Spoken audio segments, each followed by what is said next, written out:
2-3 ঘন্টা পরে বিজেপির কাউকে খুঁজে পাবেন না আর কি।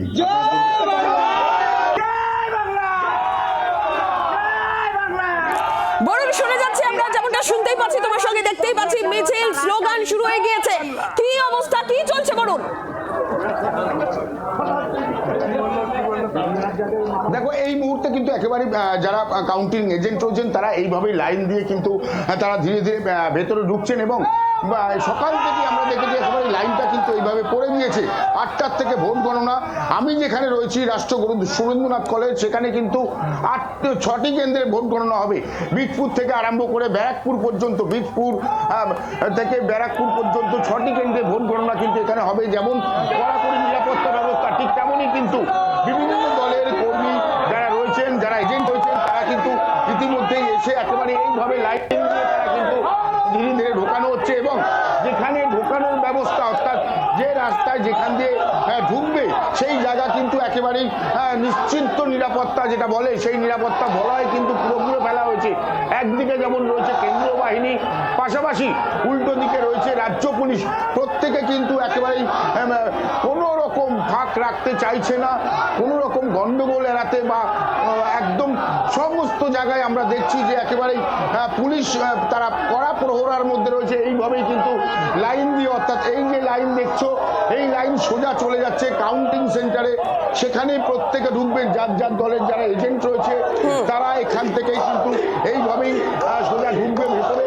এবং আমি যদি একটু ভেতরে ঢোকার জায়গাটা সেটা একটু দেখাই, সেটা তুমি দেখতে পাবে যে একেবারে এই যে এই লাইন যাচ্ছে, যাওয়ার পরে কিন্তু সোজা গিয়ে এই যে ব্যারিকেড, সেই ব্যারিকেড পার করে প্রত্যেককে চেকিং করার পর তারপরেই কিন্তু প্রত্যেককে ঢোকানো হচ্ছে। এমনটাই কিন্তু ছবি এই মুহূর্তে ধরা পড়ছে এবং এইখান থেকেই কিন্তু যাতে কোনো রকম অশান্তি না হয়, ঠিক তার জন্য প্রচুর যারা পুলিশ, সেই পুলিশও যেমন মোতায়েন করা হয়েছে, পাশাপাশি প্রচুর মানুষ যারা রয়েছেন এবং যারা একদমই যে ছবি আমরা দেখতে পাচ্ছি ব্যারাকপুর সুরেন্দ্রনাথ কলেজের সামনে, সেখানে যে কাউন্টিং সেন্টার এবং সেখানে ইতিমধ্যেই কিন্তু রীতিমতন আর কিছুক্ষণের মধ্যে যখন কাউন্টিং শুরু হবে তার উত্তাপ, তার আঁচ আগে থেকে এখানে পরিষ্কার। জলপাইগুড়ির ছবিটা দেখি, প্রদ্যুৎ।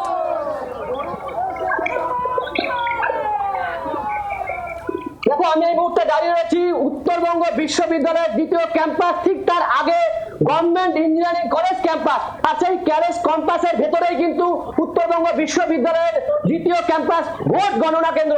এবং আমি ছবিটা দেখানোর চেষ্টা করব যে জলপাইগুড়ি গভর্নমেন্ট ইঞ্জিনিয়ারিং কলেজের গেটের বাইরে কিন্তু রাজ্য পুলিশের কড়াকড়ি এবং ট্রাফিক পুলিশের কর্মীরা, তারা কিন্তু এই যারা ভেতরে গণনা কেন্দ্রে প্রবেশ করছেন, রাজনৈতিক দলের যেমন কাউন্টিং এজেন্টরা রয়েছে, তেমন সরকারি ভোট গণনা যারা করবেন তারাও কিন্তু এখান থেকে গাড়ি করে ভেতরে প্রবেশ করছেন।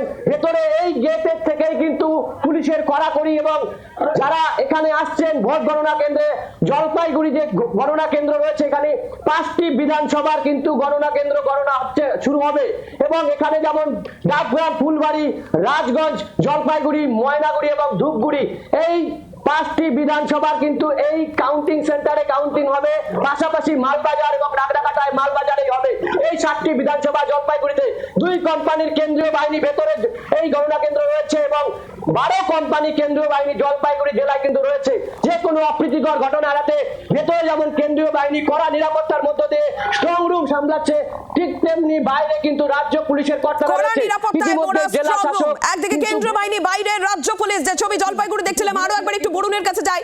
বরুণ, যেমনটা আমরা দেখছিলাম সেখানে একটা উত্তেজনার পরিস্থিতি ইতিমধ্যেই রয়েছে। কিছুক্ষণের মধ্যে কাউন্টিং এজেন্টরা রয়েছেন, কাউন্টিং এজেন্টরা বিভিন্ন দলের কথা বলা যায়। একেবারে যারা ঢুকছেন কাউন্টিং এজেন্ট, তাদের সঙ্গে একটু কথা বলে নেওয়ার চেষ্টা করবো। দাদা, এই যে কাউন্টিং এজেন্ট হয়ে এসছে, কেমন লাইন বা কি ধরনের কি দেখছে? এখন তো সবাই এন্ট্রি করছে, আমাদের সবাই যাচ্ছে। এখন দেখছেন কর্মীরা, কাউন্টিং এজেন্ট যারা আছেন ওরা উৎসাহ দেখছেন। সরকার বদলাচ্ছে, পরিবর্তন হচ্ছে, অনেকে উৎসাহ। দেখো, এটা জনগণ যেইভাবে চেয়েছে পশ্চিমবাংলা পরিবর্তন হবে, মানুষের ভোট মানুষ ভোট দিতে পেরেছে, এটা হচ্ছে সবচেয়ে বড় অধিকার যেটা ফিরে পেয়েছে ওনারা। আর এবার মানুষ যেটা বিচার করেছে ওটা কিছুক্ষণের মধ্যেই আপনাদের কাছে চলে আসবে। একেবারে দেখুন, তাদের যেটা বক্তব্য যে কিছুক্ষণের মধ্যেই রেজাল্ট চলে আসবে। প্রচুর কিন্তু কর্মী সমর্থক যারা রয়েছেন তারা এইভাবে কিন্তু লাইন দিয়ে পরপর তারা ভেতরে ঢুকবেন এবং এরপর থেকে কিন্তু যে ভেতরে ঢোকার যে পর্যায় সেই পর্যায়ক্রম শুরু হবে। আমি আরও একটু কথা বলে নেওয়ার চেষ্টা করবো। দাদা, কখন থেকে লাইন দিয়েছেন? আমরা দিয়েছি 5টা 5:10, 5টা 10 থেকে লাইন দিয়েছি। প্রচুর লাইন পড়ে গিয়েছে। প্রচুর লাইন। অন্যান্য বাচ্চা তো লাইন পড়ে না। না, এবারে একটু বেশি লাইন পড়েছে, উৎসাহটা অনেক বেশি আছে, মানুষের উৎসাহ বেশি আছে। অনেক বেশি উৎসাহ আছে কর্মীদের মধ্যে। মানুষের উৎসাহ কেমন দেখছেন? একদম ভালো। যারা আপনারা এসে লাইন ভালো। দিয়ে দিচ্ছেন সকালবেলা, ভালো। আপনাদেরই ব্যাপার। তুমি দেখছো যে সকাল থেকেই কিন্তু এইভাবেই প্রত্যেকটা কর্মী তারা কিন্তু এখানে এসছেন, এসে লাইন দিচ্ছেন এবং এখান থেকেই ভেতরে ঢুকবেন। দাদা, এখনই সকালবেলা চলে এসছেন, লাইন দিয়েছেন, আপনারা এজেন্ট হয়েছেন, কতটা উৎসাহ মানুষের মধ্যে? প্রত্যেকটা মানুষের উৎসাহ, সবাই এক জয়ের জন্য অপেক্ষা করছে। কোন পার্টি? আমরা বিজেপি থেকে এসেছি, আমরা চাইবো বিপুল ভোটে আমরা জয়লাভ করতে, সরকার করতে। একেবারে প্রত্যেকে কিন্তু প্রত্যেকের কথা বলছেন। সকাল সকাল একেবারে লাইন পড়ে গিয়েছে। এই যে জায়গা দেখছো, রাষ্ট্রগুরু সুন্দরনাথ কলেজ, সেই কলেজে কিন্তু এইভাবেই প্রত্যেকে লাইন দিচ্ছে। প্রচুর বিশাল বড় একটি লাইন। রাজ চক্রবর্তী আমার সঙ্গে আছে। দাদা, একেবারেই চলে এসছেন সকালবেলা। এত সকালবেলা প্রত্যেক বছর আসেন? হ্যাঁ, আসি তো।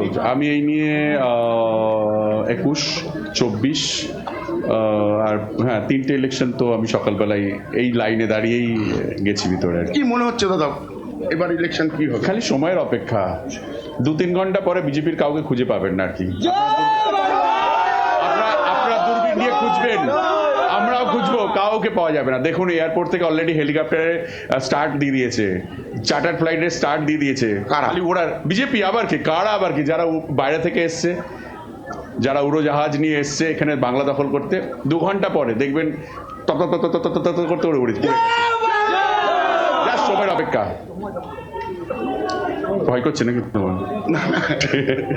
চিন্তা করো না। জয় বাংলা। মমতা বন্দ্যোপাধ্যায় ছিল, আছে, থাকবে। বাংলার আওয়াজ, বাঙালির আবেগ, জি 24 ঘন্টা।